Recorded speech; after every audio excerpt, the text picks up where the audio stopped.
This is Rock Lee, and he just stopped Sasuke's kick in front of his squad, whom at the time is the strongest JIT in the show. Now he's running down on Sasuke's bitch in front of his face, and this means a lot because Rock Lee is a free-to-play player in a pay-to-win world. Let me explain. In Naruto, niggas is shooting fire out their mouths, throwing electricity. The main character's daddy sealed a demon in his belly using the Grim Reaper, after fighting a nigga who can literally teleport with his eyes. And Rock Lee can't do none of that shit. The best example I can think of is Maki and Toji from JJK having no cursed energy, except Rock Lee doesn't have any heavenly restrictions or cursed tools to boost his baseline strength. He's getting this shit straight out the mud, meaning every feat I'm about to show you, Rock Lee achieved from putting in that work, that pain. If you couldn't already guess by my attire, this is a Rock Lee glaze video, where I break down his character, analyze his fights, and put some respect on his name.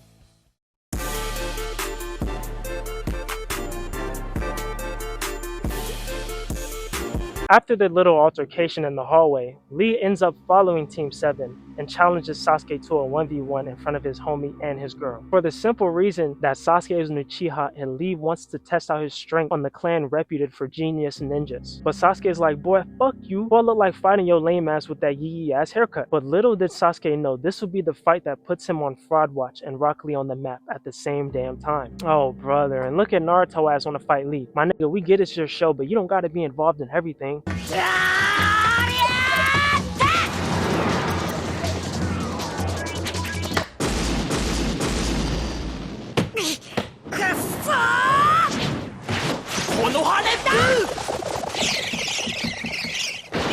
Yeah, go sit your ass down somewhere. With no hesitation, Sasuke charges at Lee and catches a chancla straight to his chin bone, instantly up in the Sharingan. This is the equivalent to running to the car to get a strap after getting dropped on your head in a street fight. But all that did was wake the demon up. At this point, the fight is over because the Sharingan is good for reading jutsus, but not these hands. Knowing this, Lee starts putting the beats on Sasuke while talking shit in his ear the whole time like he a hoe, telling Sasuke that his eyes are useless and he's simply not built for this fight. Kicking Sasuke into the air again, but this time he finna kill this boy, until Sasuke gets saved mid-fight by God Sensei. If Lee would have got this move off, the series would have ended right here. Fun fact, after this fight, Sasuke disappears and comes back in another fit. Essentially, Lee beat Sasuke out of his socks and stole his aura, but what goes up must come down, as the next fight I'm about to talk about marks the beginning of Rock Lee's decline.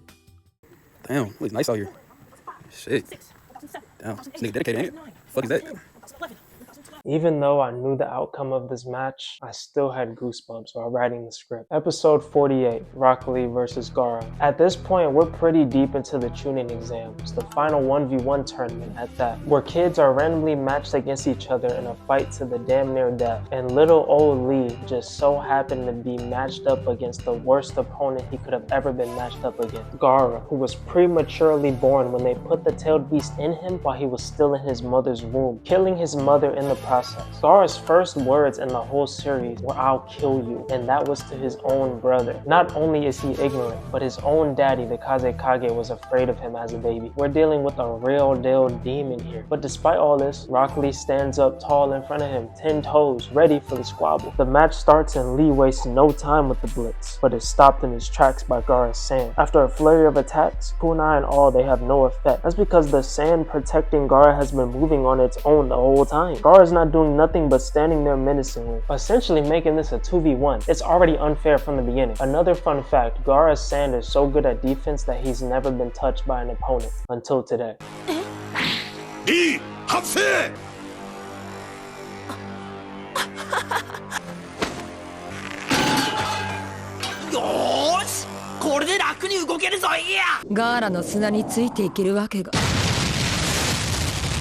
So you're telling me that Lee whooped the Sharingan out of Sasuke with 10,000 pound weights on each of his ankles? Gaara's face right now is exactly me when I watched this for the first time. Nobody could have seen the speed blitz that was coming next. The nigga moving faster than the cameraman. Fuck the sand. This is a guy who can't use any ninjutsu or genjutsu, by the way. He's moving this fast off of pure push-ups, sit-ups, and punching trees as he drops a hammer kick on Gaara's dome, becoming the first ninja to damage Gaara ever. But this is not the time to celebrate, as Lee's pupils pupils dilate in fear, and this menacing theme song starts playing. They done woke the demon up. Look at him. This is the face of someone who was mentally ill. The calm, collected Gaara we saw was not actually him, but a layer of sand hiding his true face, leaving Gaara with no choice but to pull out his ultimate, Primary Lotus, kicking Gaara into the air like he's playing Happy Sack, wrapping him up like a burrito, still in the air by the way, and 1080 power driving this nigga headfirst into the concrete. This is the move he was about to use on Sasuke, leaving Gaara stiff in a pile of rubble, or so we thought. This nigga done body slammed a sand clone as Gaara emerges like a phoenix from the ashes behind him, demon fully awakened, throwing a sand tsunami at Lee. He had that in his bag the whole time, licking his chops and all. This is not going to end well. What happens next really hits my soul, as Gaara quite literally tortures this man for the next hour. You can do nothing but feel bad. Unlike most ninjutsu that drains your chakra, Rock Lee's taijutsu slowly drains his life force. Even after years of relentless training, bullying, giving up on himself, this is all he could do. Day in, day out, blood, sweat, and tears put into this shit. All for what? To get matched against a Jinchuriki in the first round? That's like going up against 2018 LeBron in your NBA debut. Talk about unlucky, but Rock Lee still had one trick up his sleeve: the inner gates, which are these chakra limiters in the ninja body. Thanks to Guy Sensei, Lee knows how to open these gates and really surpass his limits, allowing his chakra to flow without restriction through his body. He's willing to put his life on the line just to prove that he's a respectable ninja, and you can't do nothing but respect that. Opening the third gate of life to protect his purpose, then the fourth gate of pain, pushing himself even further, moving so fast that he's destroying the battlefield. He's so fast that he's playing volleyball in the air with Gaara's body by himself, finally opening the fifth gate of closing, ripping his muscles apart in the process, setting Gaara up for his final move, the Hidden Lotus, spiking Gaara into the ground as hard as his body would let him. Surprise, surprise, the nigga survived, putting the already drained Lee into a sand coffin, going for the kill right after. But nobody's surprised, the boy's a demon. Luckily, Guy Sensei stepped in again to save another child's life. Is he the only responsible adult around here? Gaara tries to quit the match, but the moment Guy stepped in, Lee was automatically disqualified. And in the midst of all this, Lee gets back up on his 2 feet 10 toes. Well, not him, but his body does, out of sheer willpower. We later find out that the damage done to Lee's body was so bad that he might not be a ninja again. The 14-year-old me dropped to my knees when I first read that on the screen. What do you mean he can't be a ninja again? After everything he'd been through? Kishimoto, you son of a bitch. Why would you put Lee up against such a monster? Just to rip our hearts out? Or to set up one of the greatest comebacks in anime history?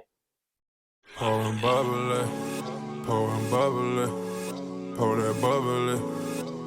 After tearing my heart out of its socket and 70 Bombo Clot episodes later, there's still no sign of Rock Lee. Sasuke done ran away to be a thug, and this bonehead is stopping Naruto from bringing him back home. He's literally in that smoking container behind Kimimaro, until the barrel seals break, revealing a fully transformed Sasuke that doesn't even acknowledge Naruto behind him, begging for his return. Can we take a moment to acknowledge how pathetic Naruto is in this sense? Sasuke never fucked with him. Never! And I feel like young Sakura wasn't fucking with Naruto either because he wanted to fuck Sasuke more than her. I digress. Sasuke runs off into the woods and Kimimaro takes this chance to finish off Naruto, but is stopped by none other than the Leaf's handsome devil himself, Rock motherfucking Lee, who just got out of surgery and escaped the hospital. Can't nothing keep him out the field. He will move forward no matter what, just like I am and you should. No matter what's going on in your life, find a reason within you to keep going. Turns out before Lee left the hospital, he took the wrong bottle of medicine. Instead of sipping on some cough syrup mid-battle, Lee starts sipping on that scissor, that dirty, whipping out his drunken fist. Bro starts fighting better than he did against Gaara, damn near fresh off an ACL surgery. Then he falls asleep mid-fight. Psych, nigga, now catch these drunken hands. Now he's trolling. Lee charges at Kimimaro, slips on the grass, then blames it on him and goes 10 times harder, pulling out moves he's never even done before. What is this? A handstand heel toe barrage? Now he's fighting the nigga backwards and winning. You can't make this shit up. After about 10 minutes of whatever the fuck this is, Lee's sobered up and he has no choice but to hit this man with a primary lotus. Oh brother, not this again. He's gonna kill himself. But as Lee goes in for the volley kick, his foot gets stuck in Kimimaru's chest,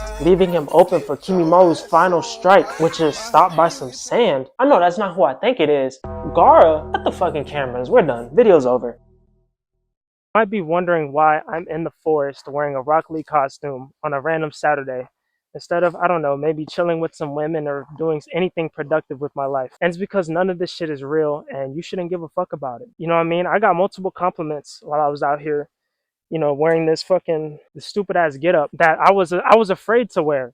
to begin with. I procrastinated for maybe a week on even making this video or putting this fit together or going out in public or even asking my homie behind the camera to record because of, things that I was thinking up here. It's literally not real. It's in your head. I know I'm probably going to play the Kai Cenat motivational speech music behind this, but Guy Sensei always told me, with the power of youth, anything is possible. You shouldn't be afraid to be yourself.